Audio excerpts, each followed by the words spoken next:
I'm just a massive geek, but like I'm watching the games and I'm like, it's so different to other sports, mainly because of the male-female interaction and like the tactical part of the game around that. He's got all the physical attributes of a top player. So I've marked him and he's horrible. So yeah, I'd say him. But the great thing about it is that we've got an environment which is allowing us all to develop. And I think over time, that's going to continue to help us grow, because the biggest barrier the North probably has to catch up with you guys and the South is expertise. It's about performing so we can get these points to get back to where we, I don't say deserve, because we don't deserve it because we're 15th, but it's about where we, I think, should be based on the quality that this nation has, not only in terms of players, but in terms of the expertise of our coaches and support staff and everything else.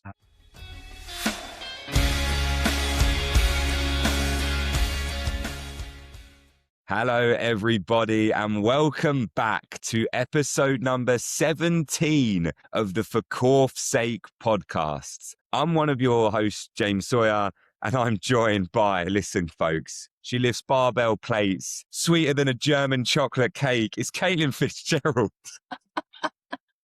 Honestly, I'll take it. The number of people that call me Frizzy Rascal now is unacceptable. So anything to distract from that, I'll take. Yeah, that's probably better than Frizzy Rascal, to be fair. Anyway, Caitlin, how's your week been? Lovely. Korfball packed weekend. ETS on Saturdays, the second trial there.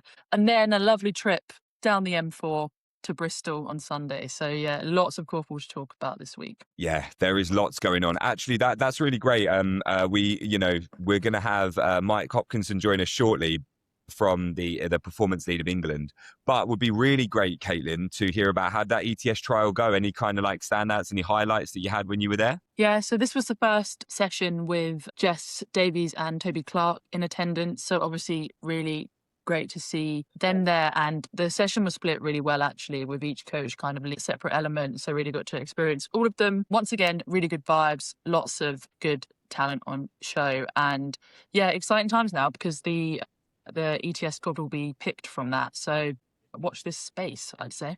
Yeah, very, very exciting that we're going to get the selection soon. And good to hear that all the coaches are in town and that coaching setup is official. And can't wait to see what happens over the next couple of months. But before we bring in the man to talk about that, Caitlin, we should probably talk through some of the fixtures that have happened over this last week, because it was a big week of fixtures and definitely some, I think, a fair few surprises, would you say? Do we have to talk about them all?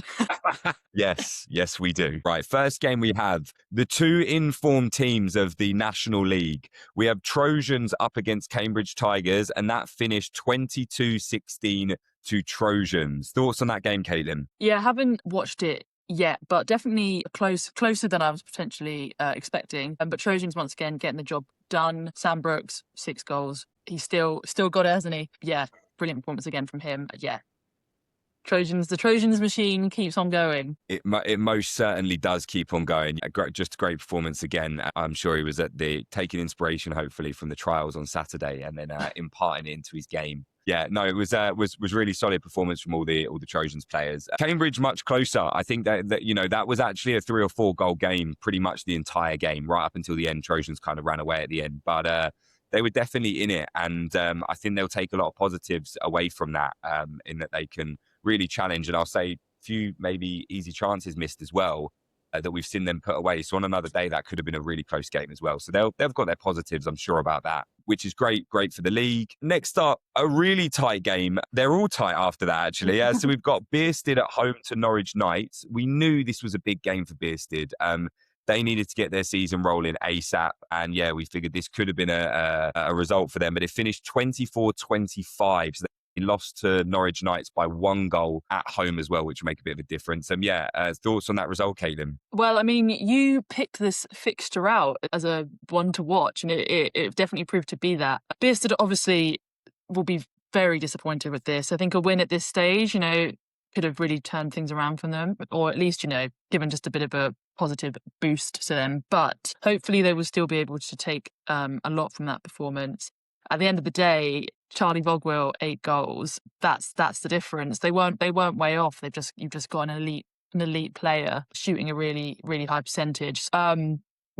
lots to be proud of for them, I'm sure, there. Yeah, for sure. I think 5 goals as well from Luke Quint-McKenzie. So it definitely was a bit of a star-studded performance for Knights. But yeah, definitely disappointment for Bearsted as well. 24 goals. I don't know, honestly, I don't know the stats on this, but that's a really decent return. And I think there would have been a number of times throughout the National League that the team that are bottom of the National League aren't hitting the likes of 24, 25 goals. Yeah, just unfortunate they didn't get over the line for them. And I hate to say it, but it now does look like that's kind of written their story for the rest of the season as we look towards the next result and that is the Bromley and Tornadoes game. And that finished 19-18 to Bromley, which is definitely a surprise result, I think. I do think that's a surprise result. I know that it's youth versus youth for sure. And we know Bromley have got that talent. But I'm definitely expected Tornadoes to probably not run away, but certainly, sneak away with a victory there. What did you think? Yeah, I think we've said this a few times about Bromley. They've just been always just on the wrong side of results. And this time it's gone in their favour. So this could be a real springboard for them. I thought they managed the game pretty well. And obviously their girls, Kashala Karunaratne and Emma Portno, both with 4 goals each, very strong. But I feel Tornadoes, watching it, I never felt like they really got into their stride. They're obviously a very fluid korfball playing team, and I just feel like they didn't really hit that. Don't take anything away from Bromley, held their nerve, got the win, but not Tornadoes' finest performance, and I think they'd admit that. Yeah, for sure. I think that tells the story of the game, really. Yeah, definitely. I've only managed to catch, it's just been busy, I've only managed to catch the first half since it's Monday. And the first half, it did feel like the goals just wasn't necessarily dropping in the way we've seen them for Tornadoes. Also, shout out as well, it definitely was girls in charge for Bromley. I think Georgia as well. I'm going to butcher this last name, right? It's Georgia Hadjiorgiou. That is probably so badly butchered. I'm so sorry, Georgia, if you're listening to this. That is awful. But she also picked up 4 goals. So I think the girls in that team scored 14 out of the 19 goals. So definitely, yeah, like very exciting time for those Bromley girls. And that leads us on to perhaps the tightest game of the weekend, Caitlin. And that is the Beck team travelled down to Bristol and played out a 24-24 draw with Bristol Thunder. So yeah, play out your thoughts on that, Caitlin. Tell us what you think. Yes. So Beck, I think, started pretty well. Went into halftime 6 goals up. Obviously, it's still not the kind of Beck lineup that we all know and love. Had to wheel a certain Kieran Hicks out of the cryo chamber, get him down to Bristol. But you wouldn't know he hadn't played in a couple of years. He was immense. Some really great battles in this game. I'd suggest watching. Kieran Hicks, James Wilcox, which returner Kira Wilcox, I thought was another one. And then Billy Ashby, Johnny Potter, just trading goals throughout. Full credit to Bristol, though. Came out after half-time and hit 8 goals from 8 shots. So I've never seen that kind of percentage before. So a lot of belief shown from them there. So obviously 6 down to the league leaders, and it made for a really exciting finish. Yeah, obviously, I think they'll be pleased with that after the tournament they've had. And yeah, really great game. It's very entertaining. I just suggest watching it. Good one. Beck, of course, will be pleased not to have lost given the switches in momentum. But close games like that, great prep for the upcoming KCL final next week. I think Beck showed a few years ago, Beck going behind, I think might have lost that game, but showed great mental strength to fight that Bristol resurgence. Yeah, absolutely. Toby Clark mentioned a couple of weeks ago on the podcast that Thunder at any given point in any game have got the ability to score kind of 10, 15 goals in a 10, 15 minute period. And we literally witnessed that happen firsthand. Incredible. All credit deserved to go for them. Yeah, it was 8 shots in 8. I think 9 goals in 10 shots and then 10 goals in 14 shots, which is an absolutely absurd percentage. And yeah, shout out Johnny Potter. It's a far cry away from the days when I used to rebound for him at Cambridge Tigers, but he is just turning into an absolute monster of a human being. And it's criminal that he'll rock his way down to Bucks, in a week or whatever it is, and after dropping 8 goals in the National League against Beck, we'll go and play Bucks. So good luck to any students potentially playing JP. Yeah, and as you said, listen, shout out Kieran Hicks. Good to see him. You wouldn't think he'd had a bit of time away, but nice to see him back. But yeah, probably an interesting point for Bristol. That's really shaken up that kind of. That they'll be very happy to have received a point. Now I know they are, to get a point. Shakes up that kind of top 4 picture, and with Tornadoes dropping points to Bromley as well, I think that is actually a really big result. So yeah, I guess to Kingfisher and Nomads to see what comes next. Very exciting. But that sums up our kind of National League. We did just want to briefly mention, before we bring Mike on, that there were Promo League fixtures. The Promo North and West is starting to kind of take a bit of a picture as to where that's going, with Birmingham City sort of starting to run away in that, and then Leeds Hurricanes behind. Only a few games left, but it looks like they'll probably, that looks like the way it would likely finish unless some different results in there. The South is just a complete mix-up. It is a complete toss-up between Supernova, Highbury 1, Oxford City, and I'd say probably Harrow Vultrix now kind of out of that. But them three teams are battling away. So very interesting times in promo, and I'm sure we'll speak to Mike shortly as they got a great result against Cardiff Raptors at the weekend. But yeah, Caitlin, any thoughts on promo and what it looks like right now? Yeah, it's really that South one particularly. Highbury, obviously, of the National League only a season ago, losing to Oxford City. So big kind of upset, I'd say there. But all to play for, as you say, three teams there. And yeah, Birmingham City, clean 100% record. So I think they'll be hard to catch. Obviously, never say never, though. Never say never. I like that. Yeah. So yeah, that's going to be very exciting. Hopefully we can see those games. They're recorded and we can watch them at the time. That'd be great. But Caitlin, should we waste no more time and should we bring in our guest? Yeah, we've got the big cheese this week. Let's get him in. That was part of my intro. No way. We spent too much time together. Brilliant. Right. We'll make some edits on the go. But here we go again. He is on the podcast. Caitlin's quaking in her boots. But let's get on with this. Let's get on with this intro. He is the founder of Leeds Hurricanes Korfball Club, who also received the coveted England Korfball Association Club of the Year in 2022, which is a very impressive achievement. He's also a player coach for the Leeds Hurricanes, and he's part of their hunt for promotion to the National League this year. So we might see him in the grand finals at the K2. He's scored 81 goals in 59 games. That's what the stats are telling me from Leeds Hurricanes. That's what I've got, an impressive return there.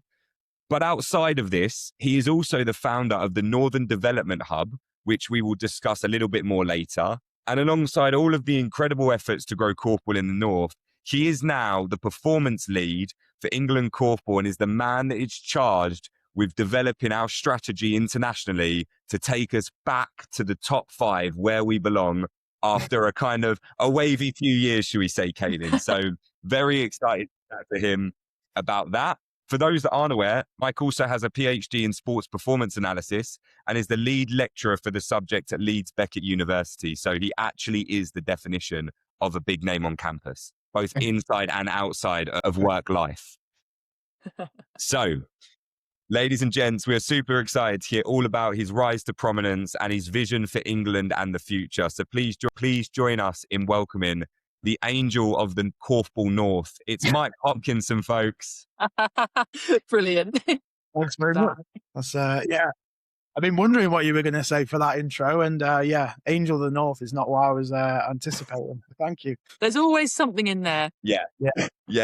I asked around. I tried to get some kind of juicy nuggets of information. I tried to get some anecdotes. I was trying to go for anything that might be that we might be able to roast you for. But I guess you can thank your friends over at Leeds Hurricanes were quite complimentary, really. So, yeah. Credit to them. Thank you very much for having me. I appreciate it. No, all good, mate, all good. So there's so much to discuss with you, and I think probably Caitlin, you always kind of go into the Korf beginnings. I think it was probably closer than most people's sort of primary school. But yeah, tell us all about your Korf beginnings, if that's all right, Mike. Yeah, I started playing Korfball 2016. So yeah, really not that long ago relative to most guests I'm sure you've had on. But I heard about the sport on a night out from a friend. We were about 3 in the morning somewhere, and he was mentioning that his brother had played this sport called Korfball with a friend. And I was like, oh, okay. It turns out that person was Charlie Bogwell, by the way, which, yeah, it's there's a straight link there. But so my friend was, telling me about it. And I was like, okay, this sounds odd. I've never heard about this before. And then some time passed. I don't remember how long it was. And I came to do my PhD at Leeds Beckett and was looking for a new sport to play because I was getting too old for rugby. I was getting battered every week, and to be honest, could not handle it anymore. So I was looking around the student fair at Leeds Beckett, and the Korfball sign came across, and I went, "That's that sport my friend was telling me about." And immediately, as soon as I kind of made eye contact with one of the people there, they were like, grabbed me and like, "Oh, you should come and play." And I mentioned that I'd heard about it, and they got so excited because in Leeds, especially at that time, it's like, "Oh my God, you've heard about us? Well, you've got to join then." And so I did, and here we are, 9 years later, 10 years later, basically. So yeah, it's been a weird but great journey at the same time. That's got to be one of the best stories I think we've heard, as how you got into Korfball. All great Yeah, things start at 2 a.m., don't they? yeah, they did. Yeah, and I remember, even though I was, probably not in the best shape, but I was. I remember it very clearly now. And I'm talking about it, and I go back home to see him out quite a lot, and I go, "By the way, I'm now the England performance lead of England Korfball." And he's like, "What?" And he's like taking full like, that's down to me. Like if I didn't mention it, you would never. And I was like, "Yeah." So it's it's a strange one, but that's the way it happened. Nice. And here we are now, as you say, already within that short amount of time have done so much for the sport and continue to contribute in so many ways. Obviously, yeah, at Leeds Beckett was where you began, but from there created the now massive club in Leeds, Leeds Hurricanes. Tell us a little bit about how that came about, the motivation behind it, and yeah, a bit about the club. Yeah, I had, I think it was 5 years at Beckett, and 4 of those were as chair, where I just loved every moment of playing, and also like, I suppose, making, decisions like trying to help grow the area, grow the university's korfball side at the time. When we first started, we were basically one team, and it was a bit of a battle to start with, but very quickly realized just how special the sport is for bringing people together. Just felt that at the time there was only one club in Leeds City, who were a great club that supported so many people for a very long period of time. I felt that we could have a new club here that can compete with them, but also grow the sport even bigger in Leeds and obviously in the north. So spoke to a fair few friends who had graduated a couple of years before that, who I was really close with, and we kind of came up with a plan for it. And it took off really quickly. The only problem is like, basically by the time we kind of got underway and we were like, right, ready to start the season, really excited, got our kits, created the logo, and like done all this work, and then Boris told us we were going into lockdown. So basically we had a whole year of Leeds Hurricanes kind of first season where we were basically online doing quizzes because we couldn't do anything else. So it was a strange first year, but as I say, when we got back into it, and the club grew massively very quickly. We started off with 2 teams that were both very competitive. For the first team, we're very successful right from the beginning, and it's grown massively since then. We've had people from different parts of the country come to Leeds to not to not to play for Leeds Hurricanes, and that's it. Like, they come obviously for work, but then they choose to come to Hurricanes, and it's just grown massively in reputation. We're now on 4 teams, and obviously the first team is now competing well in Promo League, and the second team is also doing well. All the teams are doing fantastically, like relatively to their league. They're all competing really, really well. Say we're starting to attract players from like our England setup and stuff that are definitely helping us. I would say they've been fantastic since we've joined. It's had a whole new dynamic to the club, which I'm incredibly proud of the club. Honestly, I think it's one of the proudest things I've ever done. Like, even just this weekend in Cardiff was just another big achievement.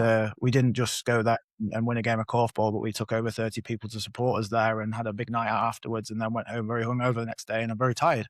But it's always all about, right? That's what it's all about, and it's just still going. So it's good. Yeah, awesome. I'm glad you mentioned Leeds City there as well briefly. An old friend of mine, Moses Hutchinson Pascal of Highbury fame, plays up there for Leeds City, and he was like, give Leeds City some love on the podcast too. So I know, again, big trouble if I didn't mention them. But yes, obviously the club in such a short amount of time has generated quite the player base. And I saw that lovely Instagram post about the number of people that travelled with you to support in that promo game. So it seems like a really good atmosphere up there. Who are some of your kind of, you mentioned some England players from the youth setup and stuff. Who are some of those first team players that we should all be aware of?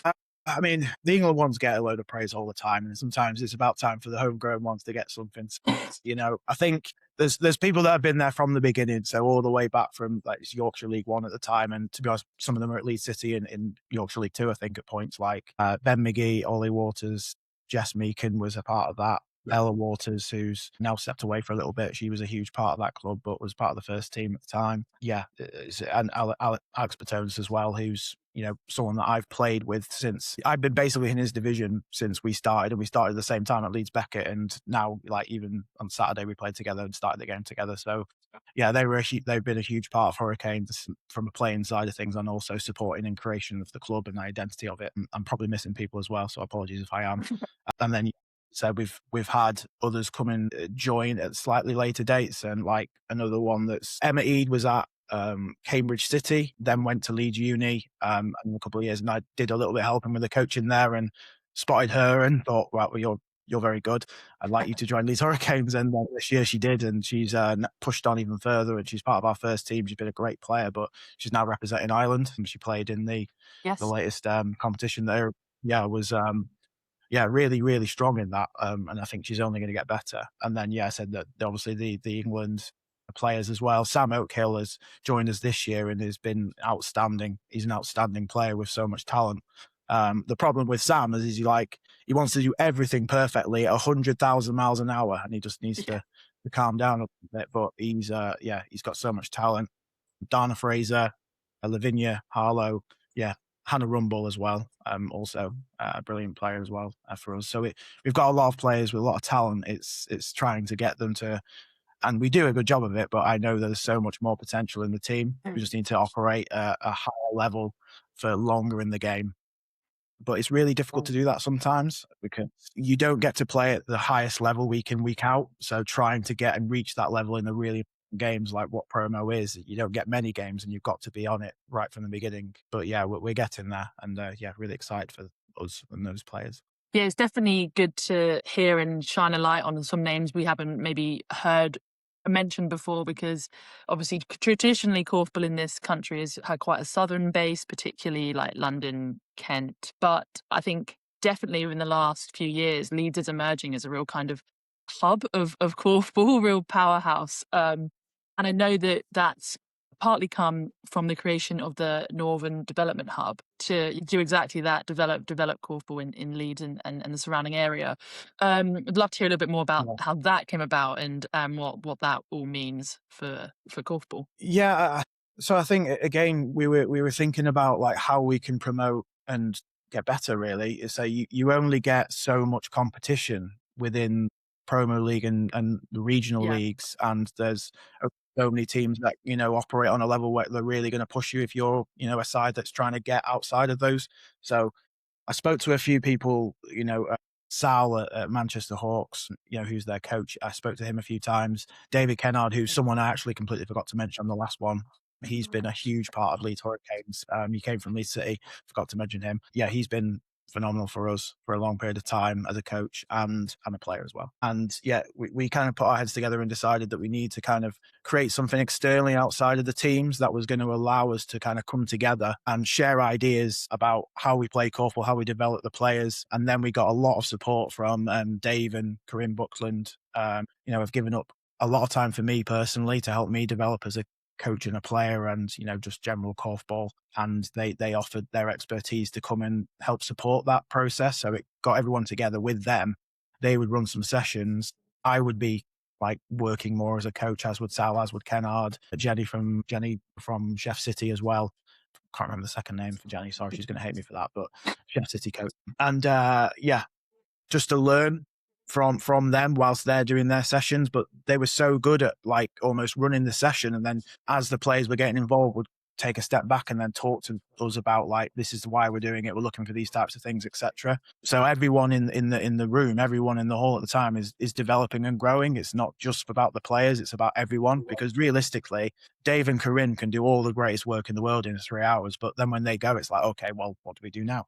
But the great thing about it is that we've got an environment which is allowing us all to develop. And I think over time, that's going to continue to help us grow, because the biggest barrier the North probably has to catch up with you guys and the South is expertise. We need expertise in the north, and we are trying to create that as much as possible. People like Dave and Corinne, and there's others that are getting involved now as well. And obviously now I'm involved with England. I'm speaking to a lot more people who would like to help in bits as well. Yeah, that's realistic. What we need is the Northern Development Hub is trying to be a hub for that process. That's like really, really, really positive to hear. I think there was a tournament that I always butcher the name, Caitlin, the tournament that happened a couple of months back. What's the pronunciation of that? Stadscanal? Yeah, sorry, Stadscanal, yeah. Where I know that the Northern Development Hub sent potentially 2 teams, or definitely sent a team over to that, which is really cool to hear. And I know that there's a lot of passion. I was in Manchester this weekend, and talking to some of the Warriors guys, and I just know there's an enormous amount of passion for korfball in the north, in all areas of the north. And I think it's the amount of the distance for some people that aren't aware that from the south, the distance some of these teams will travel to go, it's not the same as London traveling like a little bit around, or it's much more similar to like, sometimes it's 2, 3, 4 hours that these guys are traveling in order to play what they deem to be more competitive games. There's a huge amount of passion, and the sport is growing at an exponential rate in the north, and it's really, really exciting to see that Northern Development Hub, and to create a base for players to be able to come together and, like you say, share experience, and a very exciting prospect, and something that I think is really, really beneficial. And I imagine, Mike, if you don't mind me transitioning this, is probably one of the potentially key reasons as to why, when you were going forward for the England role, they probably looked at that and thought, okay, here's someone that's trying to make an impact here. And actually we could use that energy, and we could use that kind of vision, and then your expertise in other sports to kind of develop that. Is that, would that be fair to say? How did you kind of come across the England role? So I think Hannah Rumble is a part of, obviously, Leeds Hurricanes. I mentioned this before. And Steve and Alison Rumble, obviously parents of Hannah, they were involved with England at the time. And I think there was a time where I was potentially going to be involved with England as a potential an assistant coach anyway. I had some, one of the previous coaches asked me to be involved, but then that didn't work out. So I basically said that I didn't particularly want to be involved at this moment in time. I'll carry on doing what I'm doing up north, and we'll see later. And then Steve and Allison basically came back, watched Hannah in one of the games, and then was like, "Oh, do you want to go for a coffee?" And I was like, "Okay, yeah, that's fine. I'm not sure." Okay, whatever. And then anyway, we sat and had a coffee, and they were kind of like broached the subject around maybe getting back involved with England. But again, it was more of from a coaching perspective, potentially working with the academy, potentially some of the DTS group. And I said, yes, I'm happy to come down, and let's see what I can do. And to be honest, I was being really honest, I was quite nervous about it. Northern lad going down south, going to coach some of the, the best players in England, and how are they going to take that? Are they even going to understand me with my accent? And they're going to take me seriously. But as I went down, it was great to see what the previous performance lead Steph Watson had created in what was a difficult time, like post COVID. And she's did amazing work, and I wanted to get involved. And then over that period of time, like, things changed, and Steph stepped away from the position. And I think it was a conversation I had basically with the board, like, as Steph resigned, as to my involvement. And we had conversations around my ideas for, where do I think the pathway should go? And not necessarily thinking, I'm going to potentially take on the performance lead role. It was just, here are my general thoughts on what I've seen. And I think that conversation ended up turning over time into a, maybe you'd be a good person to go for that role, of which, again, I didn't really think about it. As I said, this is the way I've kind of always been, is never thinking, they would want me to do that role. Just got asked. And then, as I said, the role came out. I had another conversation, and then decided, actually, I think I can have a go at this. And here I am. So good. I mean, we haven't spoken about Steph Watson on this podcast. Just briefly wanted to highlight some really great foundations that she's laid, and hard work that was done in those tough years, as you mentioned. But yes, now you are in that role of performance lead, and obviously have a lot of academic and professional experience in sports analytics and things like that. Could you tell us a little bit more about that experience in other sports, and how that previous experience you think will benefit this performance lead role? I mean, I think it's my honest experiences in other sports is, I've kind of, as I was kind of journeying through your career into getting to where you actually want to be, tried out lots of different things in around sports performance, because I love sport. I want to try, and if I'm playing sport, I want to win. I want to understand how you can win. I love the intricate details on, analyzing games in whatever sport that might be. And my background has been more in rugby. That's kind of how I kind of really started my career properly. And my PhD is around analyzing injuries in tackle events within rugby. But I also have a very strong interest in performance metrics in rugby and other sports as well. So yeah, basically, as I started to develop my PhD, I was obviously playing korfball, and I was kind of looking at korfball thinking, wow, it's a really interesting sport. You might guys not find it. You guys might not find it that interesting. I'm just a massive geek, but like I'm watching the games and I'm like, so different to other sports, mainly because of the male-female interaction and like the tactical part of the game around that. Like, essentially using another player to create an advantage for yourself, or like vice versa, and tactically how do you set up and that type of stuff. So yeah, as I was kind of watching that, I kind of looked at korfball and thought, well, actually, one, we don't know too much about the actual sport, and like that's something I'm trying to develop over time. But then two, when I started to go into the performance pathway, and my previous experiences working in rugby clubs at the time, I was like, the structures here have similarities, and the understanding that I've got from rugby, I was like, actually, I think I can take a lot of what I've learned from the rugby environment and put it into korfball. Now, not everything links together perfectly. To be honest, a rugby environment should be very different to a korfball environment. The structures in terms of develop a performance, pathway for players to, feel safe and perform, to develop and grow with their coaches, and to enjoy their sport are all very similar things. They just need to know where they can go and have direction. So that's kind of what I've started to try and now think about, putting those basic rugby structures into the korfball pathway. But yeah, the other part of it is, I think that we've got a huge opportunity as well, mainly because of, kind of my background, but there's also a lot of people that are within the pathway, or people I know that are really interested in understanding about what korfball actually is in terms of analytical perspective.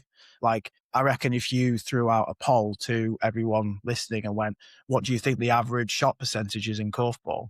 Like on average at international level, let's say, I guarantee you'll get ranges between like 10 and 40%.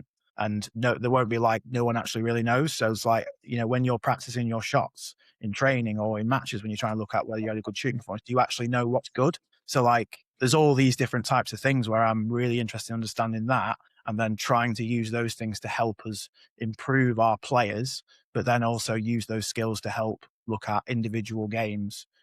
How do we go and beat Catalonia, Czech Republic, etc. when we go to the Europeans next year? Like, specifically, what do we need to try and start embedding a bit more from an analytical perspective as well? I would firstly just like to quickly say that I know we hide it well, but James and I are also absolutely massive korfball geeks. So this is very safe space here. No, honestly, I'm kind of, very like interested in every single word you're saying. I think it's very interesting, because none of this, as you say, has really been done before to that level of detail.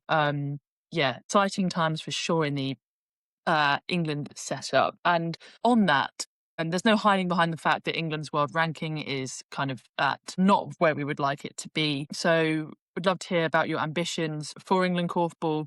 You've already mentioned there about the focus on some of those analytics and really developing individual players and targeting specific games and working out how we can beat specific countries and how they play. But I'd love to hear about some of the ambitions for England Korfball as a whole. Yeah, I mean, the when I came into the role, we kind of had to take a little bit time to look at the scope, the landscape of England Korfball performance pathway as a whole. Like, what are the good things, what are the things that we need to do better at? And that took a bit of time. And as I say, now we're at the point where I think most people know this because they've seen the things going out online. We're now in a process of appointing coaches to the positions, and what we're looking to do is create a really like diverse, exciting group of coaches that I think represent England Korfball, like don't represent necessarily one part of England Korfball. It's important to have that element, but we need to have a little bit of everything, because there are coaches who are all fantastic but do different things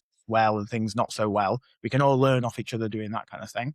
And that's going to be spread along the pathway. And we also need people that are really supportive of each other and are willing to work as like a team. Not necessarily, seniors are going to be working and they're not going to work with the under 19s group. They're not going to see each other. We want the whole pathway to be working together. So that's kind of the first big thing that I've been trying to put together. And as I said, I'm hoping that in the next couple of weeks, we can like fully announce those teams. We've obviously got the ETS group coaches out already. And I mean, I'm delighted with that team. I think it's exactly what I was kind of hoping for in terms of the different range of skills, experience, expertise, but also representing different parts of the England Korfball, like as a whole. And yeah, they're all incredibly enthusiastic and brilliant people from everything I've seen so far. So really excited about that. But yeah, in terms of just relating to the rankings, actually, I kind of said to the group, we were all really disappointed when we saw it. And we actually had a meeting like a week later as a group, and I kind of put it on the screen, like as a first thing. Here's the rankings that have just come out. And like,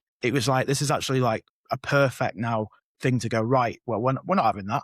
Like over the next few years, we're going to have to work really hard, but it gives us massive motivation to put England back where it should be. I think it was around 10 years ago, we were like 4th, 5th, maybe even 3rd at one point. We're around that kind of era. And there's a variety of factors of why that's happened, and no one's to blame for that. It's just we need to learn from the things that, maybe haven't gone so well, and also play the game a bit. We did quite a lot of research around how these rankings are actually put out. We've started to put some things in place to look at, okay, well, how do you actually get points for these things? What things don't count so much? What things we really need to go for? And that also helps us understand along the pathway, what are our priorities? So we basically learned that the under 19s Euros and younger don't count towards the world rankings, but everything upwards does. So it's okay. There's a case of like, we can start to look at maybe developing players in these tournaments, getting them used to playing in big tournaments of their age groups, and not necessarily throwing everything into it and going, right, we're only going to have 6 and 6. And it's going to be about winning every moment in that. There's a bit more around the development of our players so that we have more players to then move up into the pathway who have got the national experience. And then as you get to the top of the older age groups, it's about performing so we can get these points to get back to where we, I don't say deserve, because we don't deserve it because we're 15th, but it's about where we, I think, should be based on the quality that this nation has, not only in terms of players, but in terms of the expertise of our coaches and support staff and everything else. We just need to go out there and do it. Yeah. I absolutely love that. I think it's a really positive outlook for England at the minute, especially from an outsider's perspective. It's really refreshing to hear that and to kind of hear the strategy. And we mentioned last week on the podcast that we definitely, I need to reach out to Sam Wells, because in terms of the strategy from how that feeds into what we're doing underneath that from the association level as well, I'm sure it all intertwines really nicely. But one question I did want to ask before we go into some listener questions, because we had a load of listener questions for you, Mike.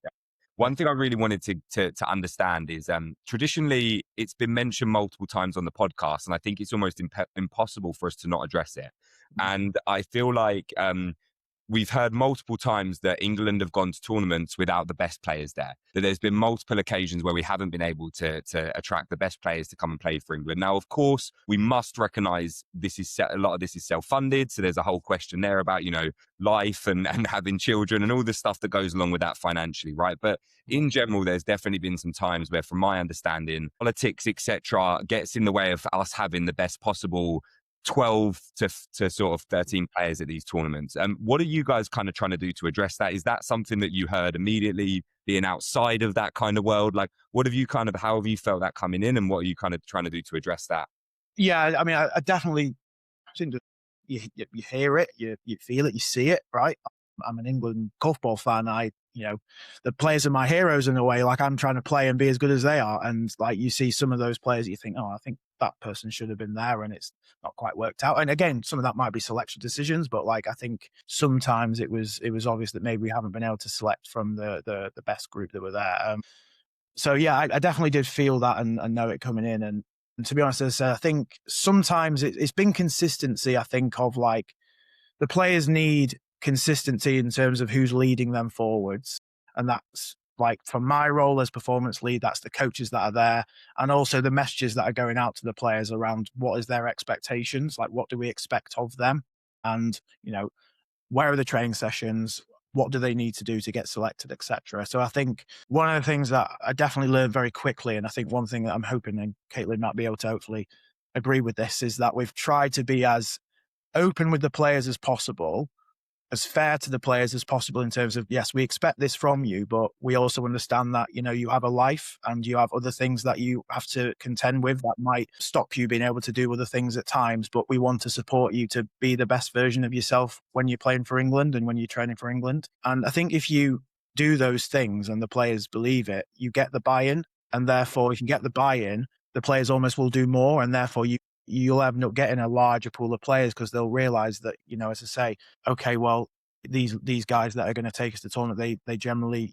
want us all to be there, and we know where we stand, and we feel that we can go and perform our best, and there's not much to stop us apart from ourselves now. And I think if you get those things, say you get you should hopefully get the majority of the players that you want to select from. Now, not everyone can, because there's, as I say, there's reasons that we can't control. But the things that we can control, we try to remove those barriers as much as possible. And then hopefully we get a good return, and therefore we get the best group of players that are possibly available. Yeah. Caitlin, is he talking or is that correct? Yeah. No, but yeah, I'd reiterate. I think, there's been clear communication and lots of this spoken about at that first ETS trial. And I know you can kind of feel the excitement about this setup. I think, the players buying into it, I think that's happening already. So yeah, really great to see. So high hopes. Yeah, all great stuff. Nice. Yeah. Awesome. Really, really pleased to hear it. And I'm hearing that not just from Caitlin, Mike, I'm hearing that from multiple players, not just Beck as well, the other players, which is really, really exciting for England. Yeah, just obviously winding you up a bit.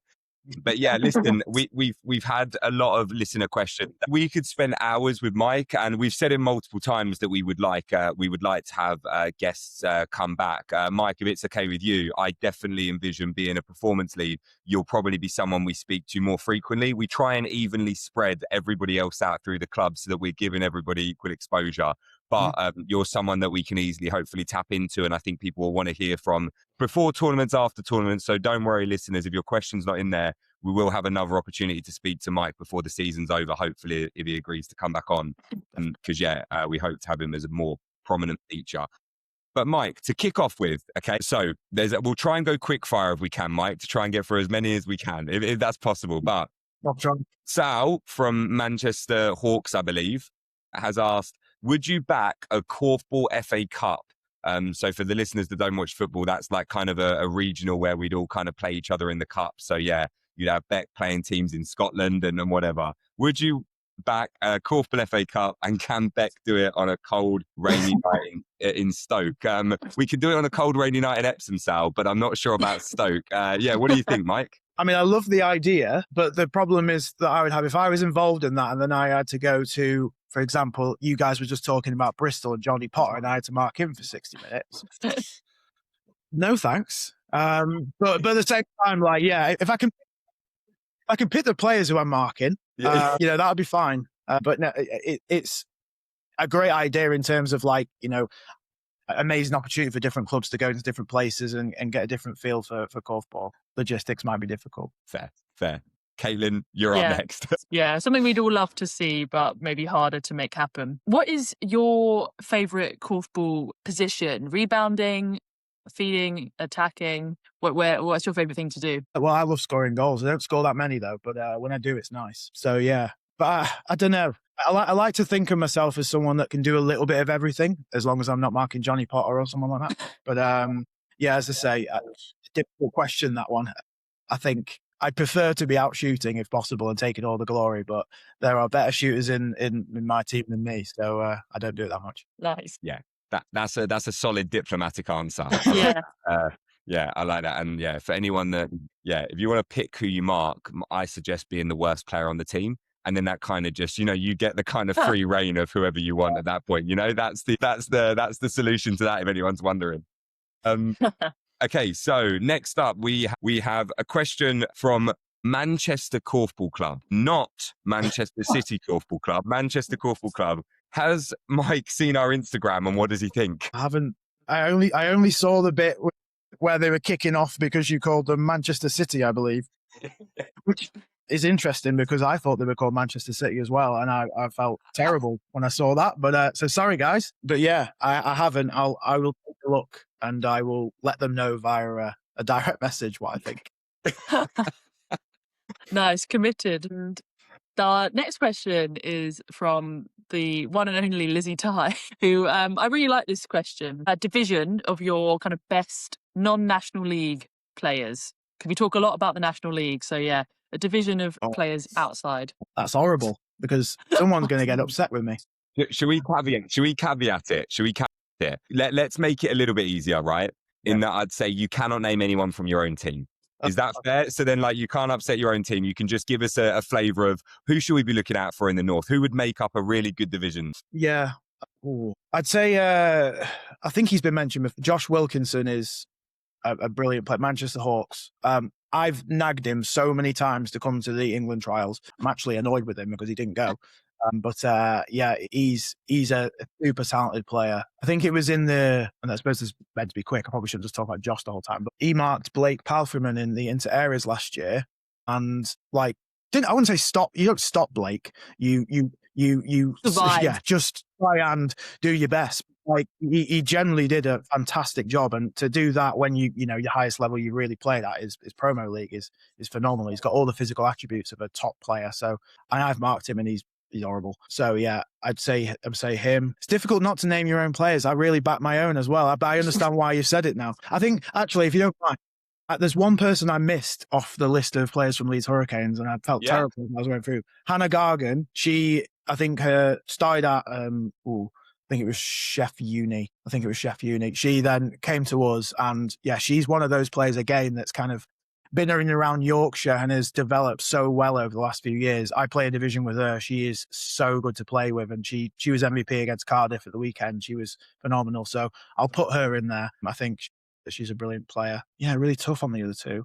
I think I really like, again, it's Manchester Hawks, but to us, they're our main rivals that we play against a lot. Ben Adams, who plays for Manchester Hawks, he was at the ETS trials last few weeks. Caitlin you might remember him. He's a really good shooter, really smart, and he plays really well with Josh. So if I was to actually select it as a division, I'd probably put them two together. It's usually me and someone else trying to mark them, and they are a nightmare most of the time. And yeah, I'm really struggling for the last one. Although I say, like, we played Birmingham. That's the one game we've lost this year.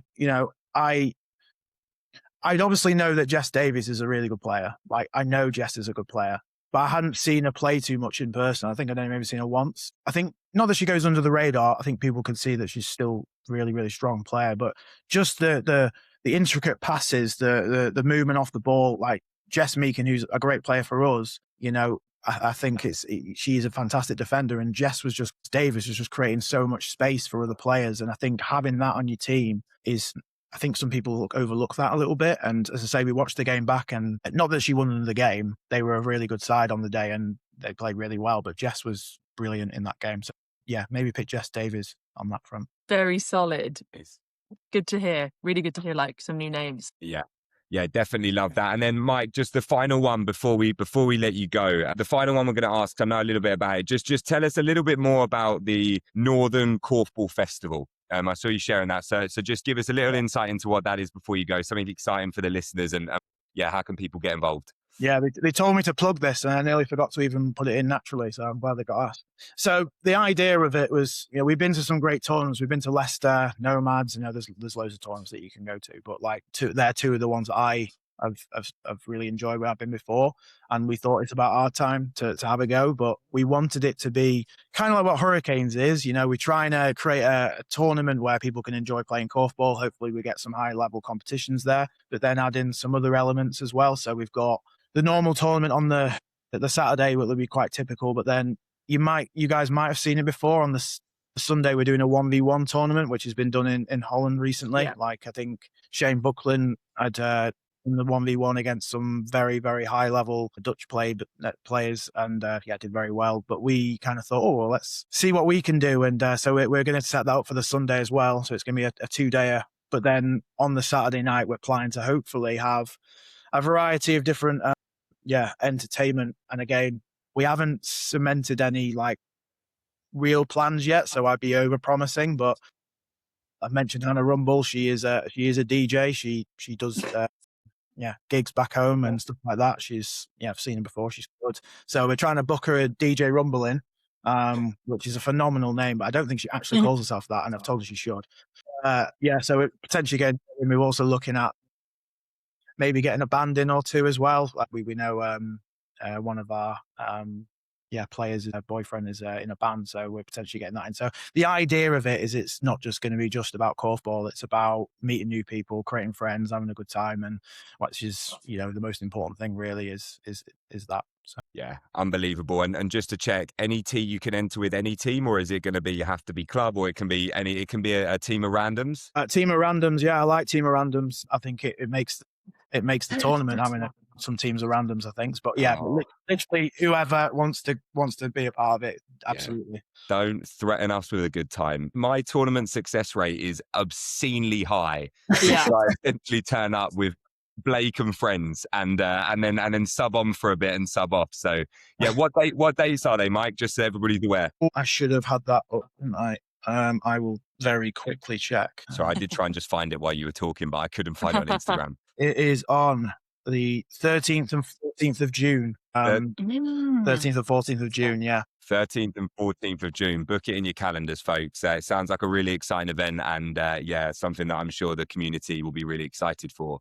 I love it. So that's all. Mike, thank you so much for your time, mate. We're so grateful. It's so great hearing about England, great hearing about Hurricanes. And like we said before, genuinely really hope that you'll be willing to come on with us again, especially before tournament announcements, etc., so that we can catch up and maybe do some in-person stuff as well over the next kind of couple of months as we move towards looking to showcase more of what's going on with the ETS pathway. But thank you, mate. As always, we're both super grateful. And Caitlin always has some nice things to say about the guests before they go. No, honestly, really, thank you so much for coming. You've been a massive supporter of this podcast from the start as well. Had some nice messages from you. And really great to hear kind of the thought and the ambition behind all things England, as well as hearing about some Northern Korfball too, which we haven't had enough of yet. So, really, really enjoyed it. Thank you. No, brilliant. Just thanks very much for inviting me. As you say, Kate, I am a huge fan of the podcast. I think what you're doing is like genuinely massively like helping and bring together the korfball community, which certainly from a person up north has felt quite separate for a while. I think you guys creating podcasts with lots of different people to then invite them to talk about their story and things that they love about korfball and what's going on. I think it generally does massively bring people together. And I think that's massively important for the growth of korfball in England and everything else. So thank you guys as well. Thank you. Appreciate your kind words, buddy. Really, really grateful. And look forward to catching up properly soon. Cool. Cheers, guys. Thank you so much. Thank you. Cheers. Thank you, mate. That was great, wasn't it, Caitlin? Oh, she's gone. Right, let's hope she joins back in. If not, I'm going to do an outro now on my own. Caitlin's connection is just broken. It's completely broken. I'm getting messages from her now. But yes, thank you so much to Mike for joining. What a legend. Really exciting in the England setup. And I know from speaking to multiple people at multiple different clubs across the London region, they're really excited for what's coming. And they've got a great coaching setup that now spans multiple regions, which is also really exciting. So if you are a player listening to this and you haven't gone down and wanted to trial, please do. There's always an option with like the development talent squad as well. So just a big shout out there to them. Also, quick update that we do not unfortunately know what's going to happen next week. Caitlin and I fly out on Sunday we fly out to Lisbon to compete in the Korfball Champions League with Beck. We will be doing a behind the scenes of what's there, but that won't come out until the following week. We'd obviously love it for your support as we go to Europe. It would be great. All the games will be streamed on YouTube and we'll obviously share them onto our social media. But we may do an in-person podcast. We may not. We're not sure what it will look like or if there'll be something out on Friday. I'm not sure how much time we'll have, but we will endeavor to try and get you guys something. So apologies, Caitlin can't be here to finish it. Just unfortunately deal with some connection issues, but we are both extremely excited for next week. We cannot wait to go and play in the Champions League. And as always, to each and every one of you, thank you for listening. Thank you for your time. And we're very, very grateful. Have a great one, folks. Take good care and we'll see you next time. Bye-bye.